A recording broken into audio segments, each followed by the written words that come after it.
Okay, we're going to go over Chapter 6 of Legal Environment of Business. I'm going to work through these really quickly because we're actually running out of time. We're getting close to the final, so we've got all these quizzes to finish up.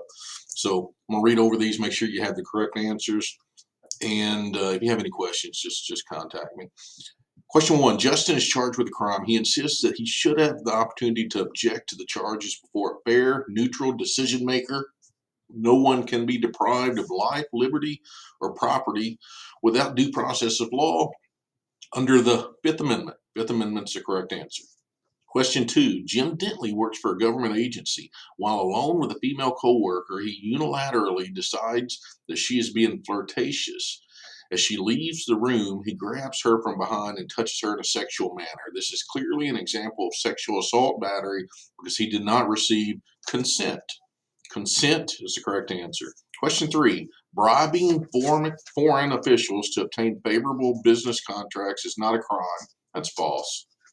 Bribing foreign officials to obtain favorable business contracts is not a crime. That's false. Question 4, the burden of proof for criminal law is beyond a reasonable doubt. Beyond a reasonable doubt is the burden of proof for a criminal case. Corporations, unlike persons, cannot be liable for crimes. That's false. Corporations can be liable for crimes. Question 6, Jared is arrested and found guilty of a misdemeanor. His punishment will not include, of the questions, we know that he's found guilty of a misdemeanor, so we know he's not that his punishment can include death. We know that it can't be death. Question 7, Gina sells bulk up steroids over the internet. She is arrested and charged with the sale of a controlled substance.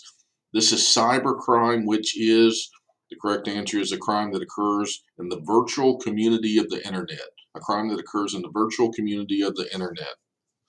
Question 8, which of the following is not a likely target for cyber terrorism? And that's going to be your family's secret lasagna recipe. Probably no one's going to target that for cyber terrorism. Question 9, Albert works for the local bank and is charged with embezzlement. Embezzlement requires, the correct answer is fraudulently appropriating another's property. Fraudulently appropriating another's property. Question 10, Gary is the CEO of Prestige Worldwide Incorporated and Bobby is Prestige's bookkeeper. They are charged with a crime.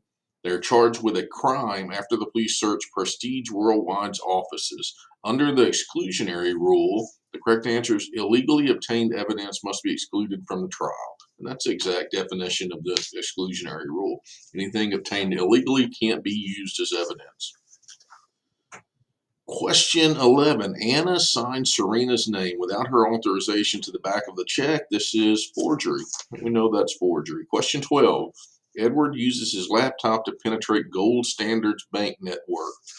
Edward is a hacker. Edward is a hacker. Question 13, this is a wrongful mental state or intent that one is the key requirements to establish criminal liability for an act. That correct answer is mens rea. A guilty mind is mens rea. A guilty mind. Question 14, the McNaughton test can be used in some states to determine the criminal defendant's liability in this type of defense. The McNaughton test is used for insanity defenses. The McNaughton test is always used for the insanity defense. The last question, these are crimes that carry the most severe sanctions, including the possibility of the death penalty, depending on the crime committed, and that's a felony charge. We talked about a misdemeanor charge earlier.